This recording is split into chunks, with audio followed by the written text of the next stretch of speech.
আপনি কি জানেন যে জাপানের ট্রেন ব্যবস্থা বিশ্বের সবচেয়ে উন্নত হিসেবে বিবেচিত? প্রতিদিন লক্ষ লক্ষ যাত্রী এর সময়ানুবর্তিতার ওপর নির্ভর করে, যেখানে বিলম্ব প্রায়শই সেকেন্ডের মধ্যে পরিমাপ করা হয়। বিখ্যাত শিনকানসেন বা বুলেট ট্রেন প্রতি ঘন্টায় ৩২০ কিলোমিটারের বেশি গতিতে পৌঁছাতে পারে। তবুও এতটাই শান্ত এবং মসৃণ থাকে যে যাত্রীরা জানালা সিলগুলিতে একটি মুদ্রা ভারসাম্য বজায় রাখতে পারে, সেটি পড়ে যাওয়া ছাড়াই। এই ব্যবস্থা শুধুমাত্র অবিশ্বাস্য দ্রুত নয়, অত্যন্ত নিরাপদও বটে।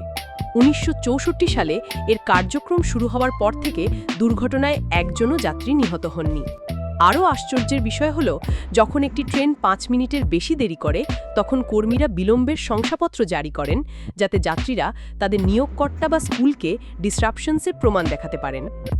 জাপানের রেলপথ ব্যবস্থার পেছনের নির্ভুলতা, পরিচ্ছন্নতা এবং ভবিষ্যৎ প্রযুক্তি এটিকে কেবল ভ্রমণের একটি মাধ্যম নয়, একটি অবিস্মরণীয় সাংস্কৃতিক অভিজ্ঞতাও করে তোলে।